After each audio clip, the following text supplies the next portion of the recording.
اجلاس کے صدر محترم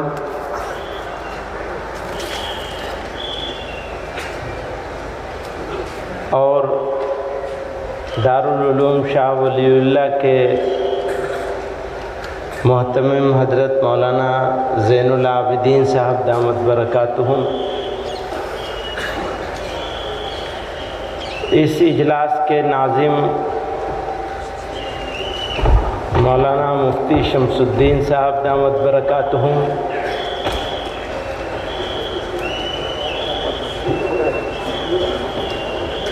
امیر شریعت کرناٹکا اور معزز علماء کرام،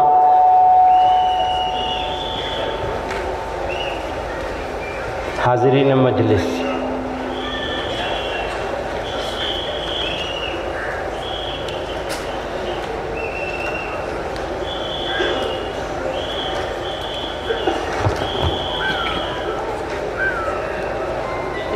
جن حالات سے عالم اسلام گزر رہا ہے اس کے اوپر روشنی ڈالنے کی کوئی ضرورت نہیں ہے، صرف احساس دلانا چاہتا ہوں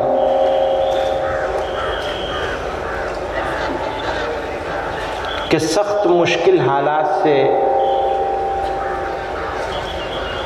عالم اسلام گزر رہا ہے۔ پھر مسلمانان ہند بھی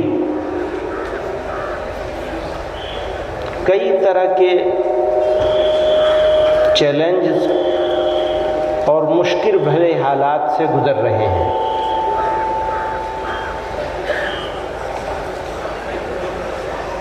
حالات کی تبدیلی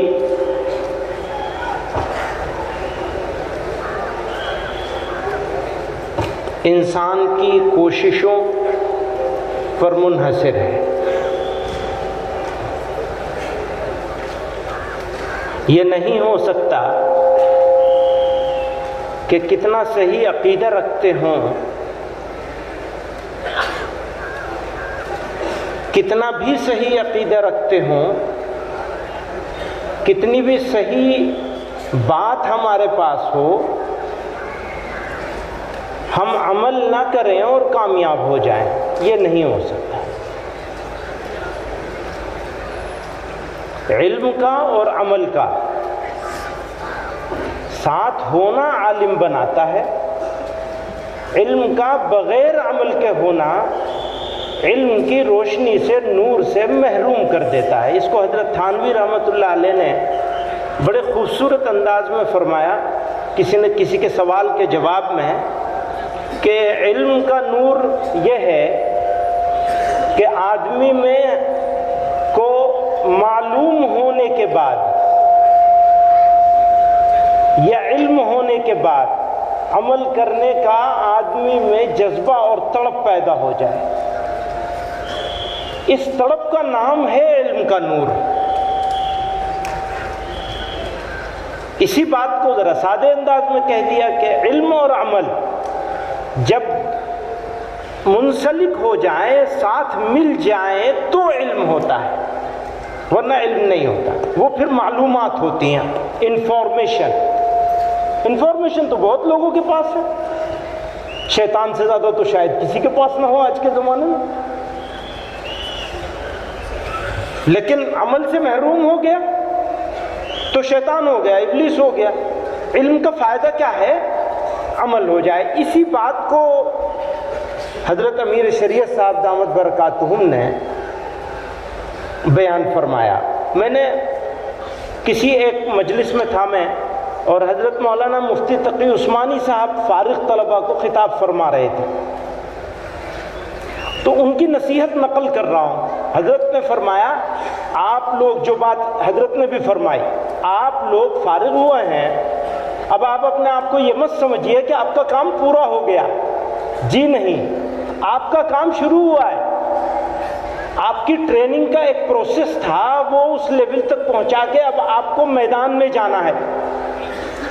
دنیا میں جتنی بھی اچھی ٹریننگز ہوتی ہیں ان کا وہ ٹریننگز مکمل عمل کے بغیر نہیں ہوتی.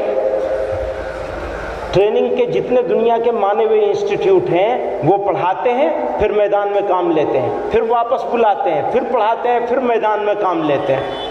اسی بات کی طرف حضرت اشارہ فرما رہے تھے مولانا مفتی تقی عثمانی صاحب دامت برکاتہم کہ آپ لوگ اب نکل رہے ہیں تو اپنے آپ کو عالم سمجھ کے مت نکلیے. آپ کی طالب علمی کا عمل آپ کی موت تک جاری رہے گا. اگر آپ اپنی موت تک اپنے آپ کو طالب علم سمجھتے رہیں گے تو انشاءاللہ العزیز آپ کا شمار پروردگار عالم کے یہاں علماء کے درمیان ہو جائے گا. ایک بات تو یہ.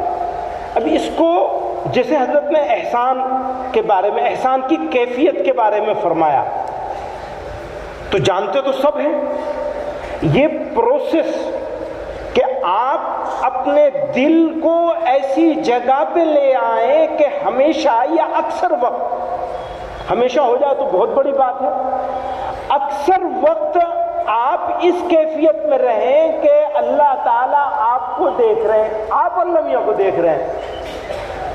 وہ نہیں کر سکتے تو کم سے کم اتنا تو ہو کہ اللہ میاں آپ کو دیکھ رہے ہیں. یہ کم سے کم عقل درجہ ہے.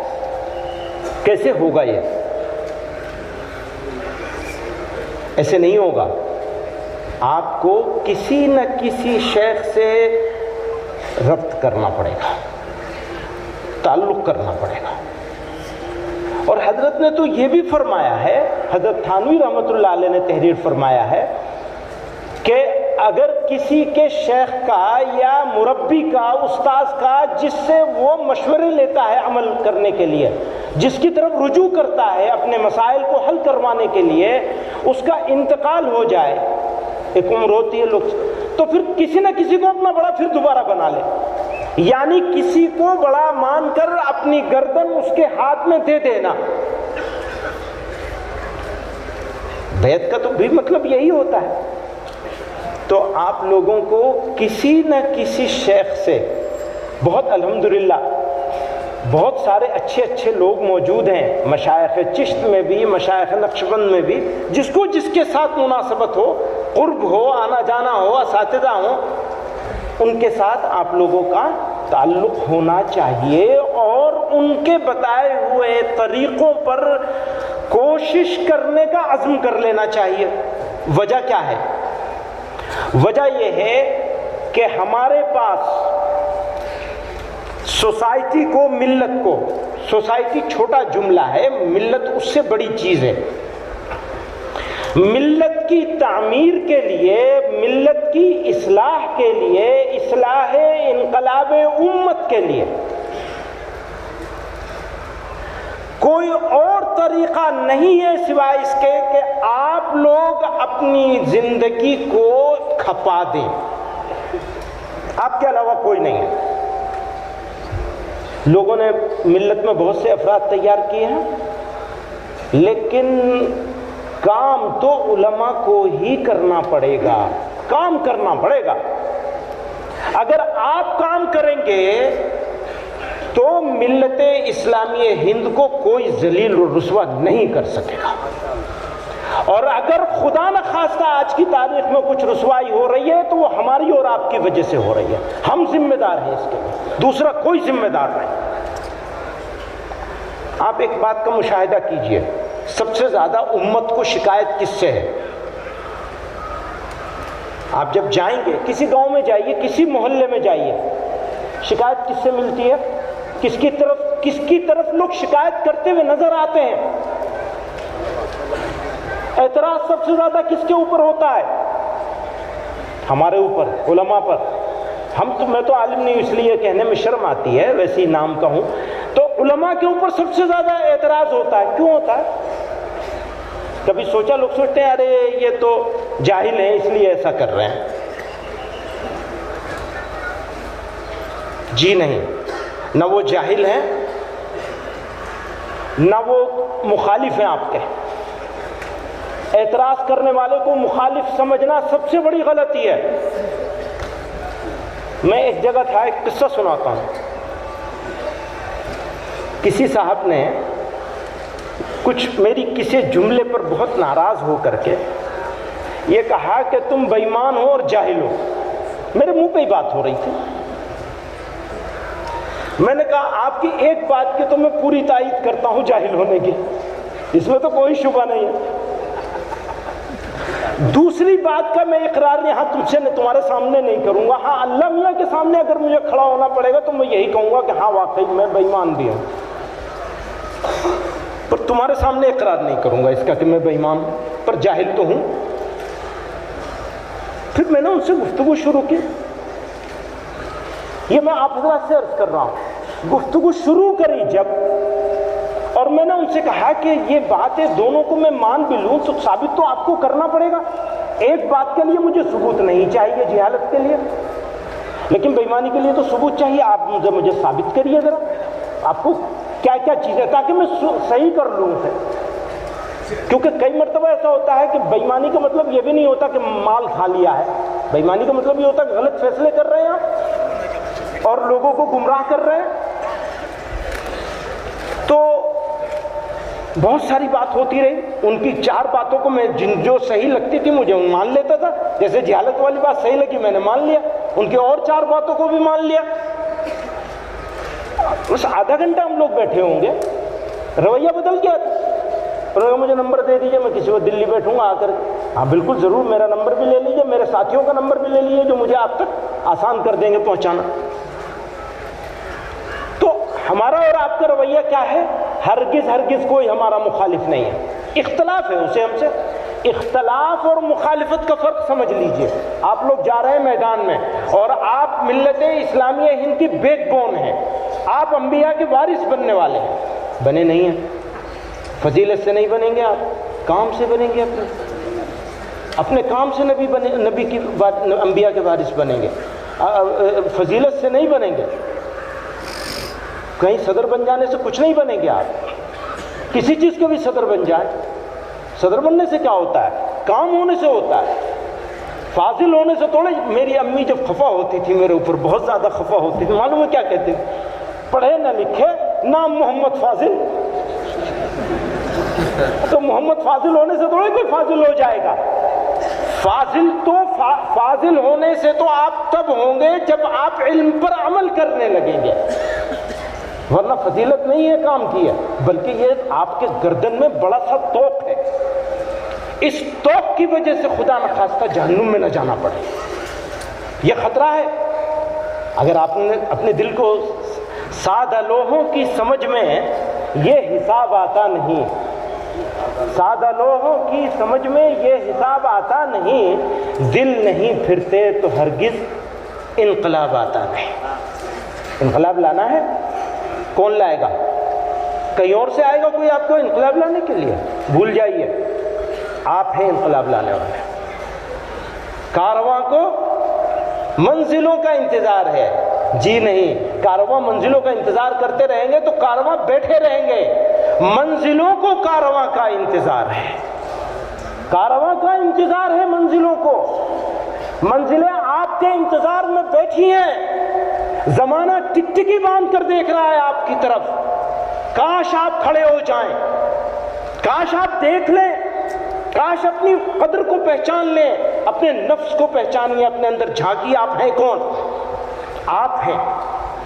اسکول آپ چلائیں گے، مسجد آپ چلائیں گے، لوگوں کی بگڑے ہوئے نظریات کو آپ ٹھیک کریں گے، بچے نوجوانوں کو شراب کے نشے سے آپ بچائیں گے، ہماری ماؤں بہنوں کو آبروئیں سڑک پر بیچنے سے آپ بچائیں گے. آپ نہیں بچائیں گے تو کوئی نہیں بچائے گا. نہ ایمان بچے گا، نہ اسلام بچے گا. آپ کی ذمہ داری ہے. آپ کے علاوہ کوئی نہیں ہے، آپ ہی. اور لوگ ٹکٹکی باندھ کے دیکھ رہے ہیں اور سن رہے ہیں. بزرگوں نے تو صحیح بات کہی ہے اور مسلمانوں کی گالیاں کھائی ہیں. آج آپ کے انتظار میں لوگ فرش راہ کر کے بیٹھے ہوئے ہیں. وہ زمانہ بدل گیا بزرگوں کی دعاؤں سے، محنتوں سے. اب تو راستے ہموار ہیں، بس چلنا ہے. راستے ہموار کس نے کیے؟ انہوں نے کیے جنہوں نے شاہ ولی اللہ مدرسے کو قائم کیا، انہوں نے کیے جنہوں نے ندوۃ العلماء قائم کیا، انہوں نے کیے جنہوں نے مظاہر العلوم قائم کیا۔ حضرت نانوتوی رحمۃ اللہ علیہ کی ان شروع کی رویدادوں کو ذرا پڑھیے، دیوبند والوں نے کتنے ظلم کیے تھے ان کے اوپر، خون کے آنسو روئے ہیں وہ، خود دیوبند کے لوگوں نے، اپنے لوگوں نے، تو جا کے چیز بنی تھی۔ کتنی آہ سحرگاہی ہوگی، کتنا روئے ہوں گے، کتنا گڑگڑائے ہوں گے پروردگار کے سامنے، تو یہ چیزیں بنی ہیں۔ آج ہم اس حال میں بیٹھے ہیں الحمدللہ، اتنا شاندار مجمع ہے، دونوں طرف دائیں بائیں، یہ ملت کا اثاثہ ہے، سرمایہ ہے، آپ ہی ہیں۔ اپنے آپ کو پہچانیے، اپنی قدر کو پہچانیے۔ آپ نے نہیں پہچانا اپنے آپ کو تو اپنے رب کو بھی نہیں پہچان پائیں گے آپ۔ اللہ کو اگر پہچاننا ہے، معرفت حاصل کرنی ہے خدا کی، تو آپ کو اپنے آپ کو پہچاننا پڑے گا، اور جو اپنی کمزوری ہے اس کو آئیڈینٹیفائی کیجئے، نوٹ ڈاؤن کیجئے، لکھیے میری ویکنس کیا کیا ہے۔ موبائل میری ویکنس ہے، وقت کا ٹائم مینجمنٹ میری ویکنس ہے، میں ٹائم کے مینجمنٹ کے ساتھ کام نہیں کرتا، جب جی چاہے گا کر لے گا، جب جی چاہے گا سو جاؤں گا۔ اسے ٹھیک کرنا ہے، نیت کو ٹھیک کرنا ہے، کسی شیخ سے تعلق قائم کرنا ہے، ذکر کو معمول بنانا ہے، ان کے بارے میں بتائے ہوئے معمولات کو لازم کر لینا ہے اپنے لیے، کوئی کمپرومائز نہیں کرنا ہے اس کے اوپر، کیونکہ آپ کو اپنی شخصیت کی تعمیر کرنی ہے۔ اگر آپ نے اپنی شخصیت کی تعمیر نہیں کی تو آپ کی ذمہ داری اور آپ کی سپورٹ کے لیے کوئی دوسرا باہر سے آئے گا؟ نہیں کوئی آتا۔ چلتی گاڑی میں لوگ بیٹھتے ہیں، گاڑی آپ کو چلانی پڑے گی اپنی، پھر بیٹھیں گے لوگ، پھر اللہ تعالیٰ کی نصرت اور مدد آئے گی، آپ کو آپ کے ساتھی پیدا کرے گا اللہ تعالیٰ، آپ کی بات میں اثر پیدا کر دیں گے اللہ تعالیٰ۔ آپ میں سے کوئی ایک ایسا نہیں ہے، کوئی ایک ایسا نہیں ہے جو انبیاء کرام کی وراثت کا اہل نہ ہو، الحمدللہ کوئی نہیں آپ میں سے ایسا۔ اللہ تعالیٰ نے آپ کو منتخب کر لیا ہے، اور یہاں تک بغیر کسی کوشش کے اللہ نے آپ کو پہنچایا ہے۔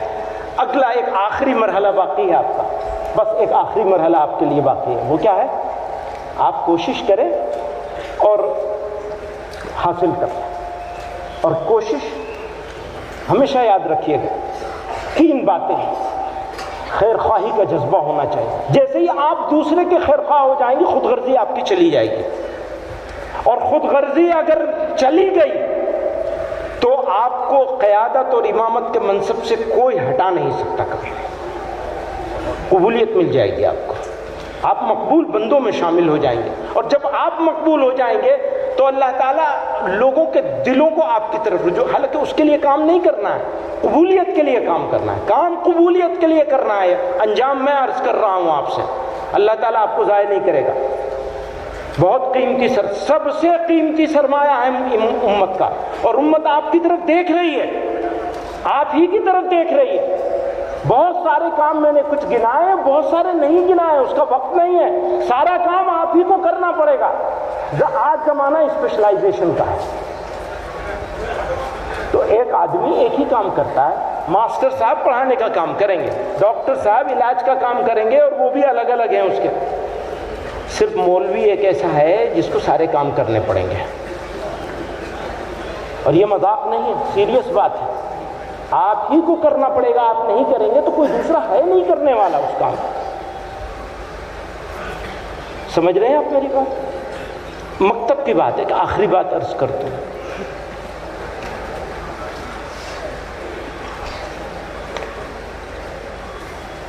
حدیث پڑھانے کا موقع ملے، بخاری شریف پڑھانے کا موقع ملے، مفتی بن جائیں، مفتی اعظم بھی بن سکتے ہیں، یہ صلاحیت ہے آپ میں سے بہت سارے لوگوں کی، الگ الگ طرح کی صلاحیت ہے، لیکن علماء ربانیین میں داخل ہو جائیں، کیا اس کی خواہش نہیں ہوگی کسی کے دل میں کہ اللہ تعالیٰ علماء ربانیین کے زمرے میں شامل کر دے؟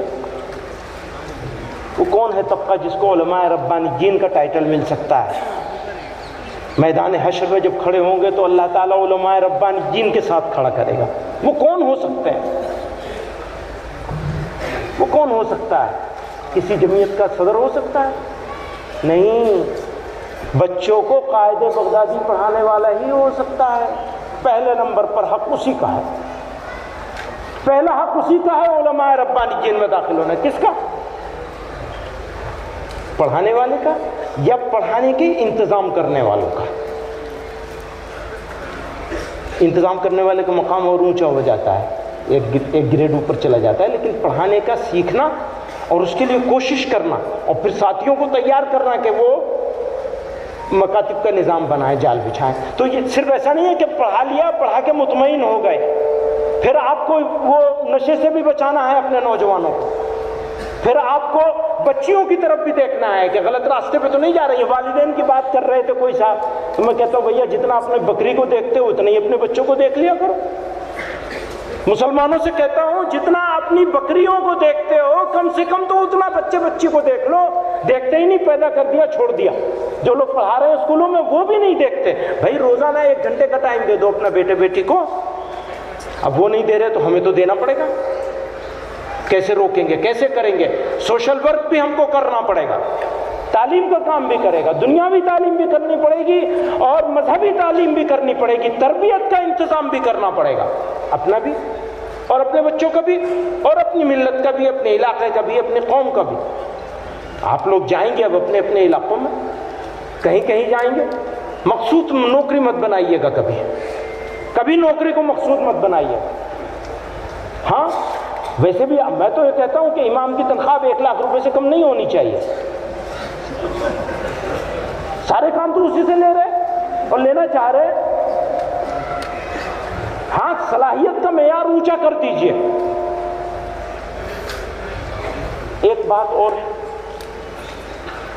جس طرح کی تعلیم پر ہمارے بچے بچیاں تعلیم حاصل کر رہے ہیں اور جس زبان میں حاصل کر رہے ہیں, اگر موجودہ زمانے کے چیلنج کو کاؤنٹر کرنا ہے تو ہمیں انڈرسٹینڈ کرنا پڑے گا, یہ سمجھ پیدا کرنی پڑے گی کہ یہ کیا بول رہے ہیں اور کیوں بول رہے ہیں. سمجھ رہے ہیں آپ میری بات؟ کوئی آپ کے پاس نوجوان بچہ یا بچی آئے, آپ کسی جگہ بیٹھے ہیں, کوئی کام کر رہے ہیں اور سوال اپنا لے کر کے آئے, آپ اس کا سوال سمجھ پائیں تو آپ کامیاب ہیں, جواب دے لیں گے. جواب مجھے معلوم ہے کہ آپ آرام سے دے لیں گے, لیکن سوال سمجھ لیں گے تبھی تو جواب دیں گے. سوال ہی نہیں سمجھیں گے تو جواب کیسے دیں گے؟ وہ صلاحیت پیدا کرنی ہے. کیسے پیدا ہوگی اس کی فکر آپ خود اپنے دل میں پیدا کیجیے کہ موجودہ زمانے میں بچیاں اور بچے ہماری قوم کے, ان کے ذہن میں جو سوالات پیدا کر دیے گئے ہیں الگ الگ طریقوں سے, لگاتار ان کے اوپر کام کر کے کفر نے, باطل نے ان کے دلوں میں جو سوال پیدا کر دیا ہے اس کو کم سے کم سمجھ تو لے. وہ صلاحیت آپ کو اپنے اندر پیدا کرنی ہے اور موقع ہے آپ کے پاس پیدا کرنے کا. سیکھنے کی عمر کبھی ختم نہیں ہوتی. وہی کہا نا, طالب علم رہنا ہے ہمیشہ, ہمیشہ طالب علم رہنا. آپ کامیاب ہو جائیں گے, صحیح معنوں میں عالم بن جائیں گے آپ اگر آپ ہمیشہ طالب علم رہیں گے. نئی چیزیں سیکھیے, نئی زبانیں سیکھیے, نئے علوم اور فنون سیکھیے, مینجمنٹ کا طریقہ سیکھیے. آپ ہی کو سیکھنا پڑے گا, آپ ہی کو کرنا پڑے گا. وہی بات بار بار کہہ رہا ہوں میں, اور آپ ہی سے امیدیں ہیں. جس سے امید ہوتی ہے اسی کی مخالفت بھی زیادہ ہوتی ہے, اور مخالفت لوگ کرتے رہیں گے آپ کی. کیوں؟ اس کی 2 وجہ ہیں. ایک تو اللہ میاں ہمارا علاج کروانا چاہتے ہیں, ٹھیک ہے نا, اللہ میاں چاہتے ہیں تھوڑا ان کا علاج رہے تو کٹو سائز رہے. دوسری بات یہی ہے کہ بھیا ہم کام کرنے والے قوم کے پاس افراد ہی نہیں ہیں. ہمارے پاس یہ ہمارے نصیر بھائی بیٹھے ہوئے ہیں, این اے حارث صاحب بیٹھے ہوئے ہیں, یہ دونوں لوگ بڑی اس علاقے کی الحمدللہ سرکردہ شخصیات میں سے ہیں اور فکرمند مسلمان ہیں. پر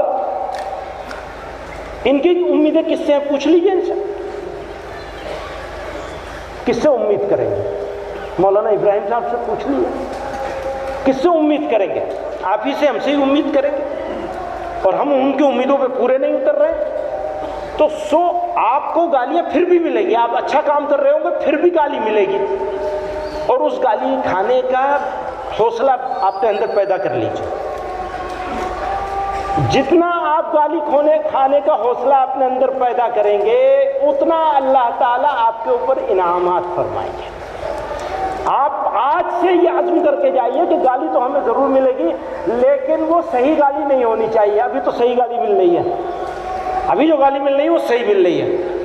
میں اپنے بارے میں کہہ رہا ہوں، آپ کے بارے میں نہیں۔ آپ نے تو اب کام شروع کرنا ہے۔ کچھ پرانے بھی ہیں نا ان میں، پرانے بھی ہیں تو پرانے میرے ساتھ ہیں، یعنی گالی جو کھا رہے ہیں صحیح کھا رہے ہیں، جو نئے ہیں وہ بیچارے ابھی تو ان کا شروعات ہے۔ وآخر دعوانا ان الحمدللہ۔